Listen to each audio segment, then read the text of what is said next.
Hey, what's up guys? E back with another action figure review, and today we're looking at the Hasbro Marvel Legends Age of Apocalypse Colossus Build-A-Figure Wave. This is Sabretooth.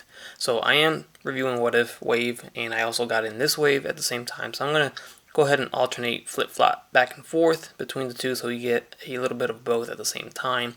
So first up for this line, or for this wave I should say, we're going to look at Sabretooth, which is my more exciting, or figure I am more excited about. I can't speak tonight, but anyways, here he is in the package. You can see he comes with the Build-A-Figure piece of the head of Colossus. Age of Apocalypse art is back here with the Apocalypse at the top, and then we have Sabretooth on the side. Back side, we get the whole wave displayed.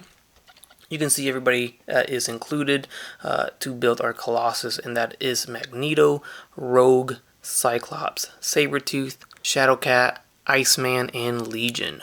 Read up at the top of the box reads, after betraying Apocalypse and making his escape, Sabretooth joins with the mutant rebels, the X-Men, to fight for good in harsh dystopian future. There you have it guys. As always, check out the links down below in the description if you guys want to order yourself a set of this Marvel Legends wave. Alright, so here we have Sabretooth, looking very excellent. So far out of the package he comes packed in like this. We have no ponytail on the figure. They actually packed that in separately. So we'll get right into the accessories here. We get this head with the figure, which we'll take a closer look in a second, but we also do get an alternate head. So we can take a look at that now, and you can see the facial expression on this head is a lot more aggressive. Overall though, I must say the head sculpt is very nicely done. Check out the hair sculpt. I like how they are doing the hair strands over the forehead very well. They actually did something like that with the What If Doctor Strange Supreme. Just makes it look nice. And there's the peg hole for the ponytail. Now he comes with two ponytails packed in separately behind the clamshell. And at first I thought they were to alternate and maybe have a different pose, or maybe it's like waving in the air, or I don't know, but no, they're exactly the same ponytail, same sculpt and everything. It's just so each head gets their own. So here's this one, and then the one on the actual figure itself can have his own too. So it's just Hasbro simply just packing the ponytail separately so it doesn't get warped in the package, or doesn't break. So that's interesting. Haven't really seen them do that before, so that's cool that they are paying attention to little details like that from the packaging department. And then last but not least, we do get the head of Colossus, the Build-A-Figure. So he comes with the head, and then also packed separately is the bandana. Goes on the back here. Very, very skinny and thin plastic, but it'll peg in, and that's how it looks. So this is pretty cool.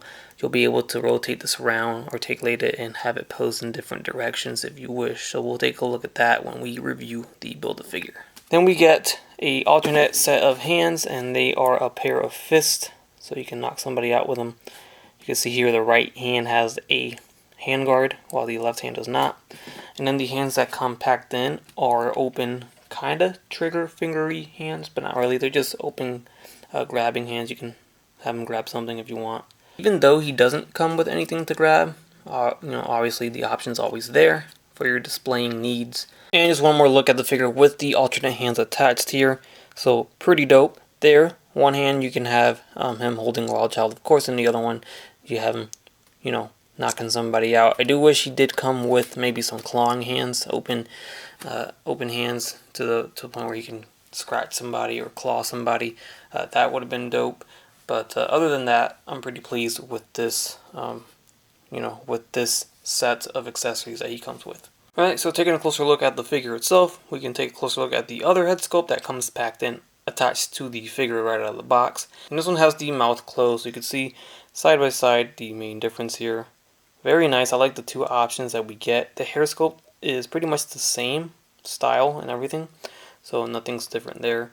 But I do like the option, and the little subtle detail of his little tooth, his little saber tooth sticking out on the side there. So pretty cool. You can see the collar piece here. It has some very nice texture to it, and it's got some nice silver paint. So that's cool. I thought these were attached by pins here or pegs on the shoulders, and they're not. They're actually just pegged in on the back, so that's pretty cool. I like that better than the shoulder attachment pegs, and they don't come off as easy either, so that's pretty cool. Down to the torso, pretty plain and bare, nothing really crazy going on here, but if you look at the arms, some nice detail. Nice hair sculpted and painted on to the arms. Forearm on the right, we got the little gauntlet piece, the hand guard, and then this one is just a glove. Down to the waist, in the legs, and then down to the feet. There you have it. And here's a look at him with his alternate headpiece attached to the body. Alright, so starting off articulation with the head, as always, we have the head looking up. It sits on a ball jointed hinge, so he looks up all the way. He looks down pretty good too. And then also, you can see the ponytail sticks out. You can kind of rotate it to the side too, kind of get it blown in the wind type deal. But yeah, anyways, the head tilts very slightly, not as heavy as a barbell peg would allow it to, but still something. Arms are going to go all the way around, forward and back. They go in and out pretty nicely. And then we have bicep swivels. No shoulder hinge or butterfly joints or anything like that. We have a single jointed elbow, bends about that much. And we have a wrist swivel with a hinge at the wrist, ab crunch at the torso, waist swivel, T-jointed legs will kick forward, they go back, in and out. We have thigh swivels, double jointed knees.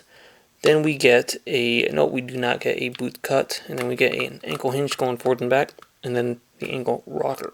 Alright, and before we head over to the height comparisons, I of course did want to pair him up with Wild Child, which came out in the first Age of Apocalypse wave. So we have all been waiting for the Sabretooth to finally release, and here he is. And the chain that comes with Wild Child, this actually wraps around his arm very well. It's like it's meant for this figure. It's like they had it planned all along. So I like how it wraps around his arm there. You can have him pretty much just, hold the chain very naturally. It's not like it's loose or anything. It sits there very well. So I like how that looks. And you got Wild Child with Sabretooth. Pretty dope picture here, pretty dope setup. And again, interested to see how the community takes advantage of these two figures in ACBA and other, toy photography. So, looking forward to it. And just to get them a little bit more side by side instead of having Sabretooth in the back. And then a quick head swap. There's the other head on Sabretooth. Here is a quick comparison next to Maestro, just so you kind of get a sense of scale. With the Sabretooth, he is a bigger figure, stands about maybe, I'd say 8 inches, 7 to 8 inches tall. Here is actually the only other Sabretooth figure I have for Marvel Legends, so totally different look for sure. And then now I'll just go ahead and compare him next to some of the Wave 1 of the Age of Apocalypse Marvel Legends wave. Here he is next to Nate Gray. And then here I'll throw in Jean Grey. Captain Carter from the What If series. She's pretty darn tall. A little bit over 6 inches. And yeah, you could just see how much taller Sabretooth is. And then continue on with the What If series, since I am reviewing them at the same time, simultaneously with the Age of Apocalypse wave. Here is Doctor Strange Supreme. And here's a look at him next to an X-Force Wolverine.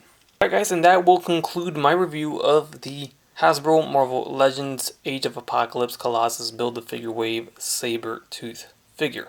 Hopefully you guys enjoyed this review. I certainly did enjoy making it. This figure came out very nice. I do like it, and it pairs up so well with our Wild Child no longer being alone on our shelves. Now can be paired up with Sabretooth. Guys, you know the drill. Let me know your thoughts down below in the comment section. Leave a like on the video and subscribe if you haven't done so already. As always, everyone, take care, take it easy, and have a great day. Bye. That's crispy.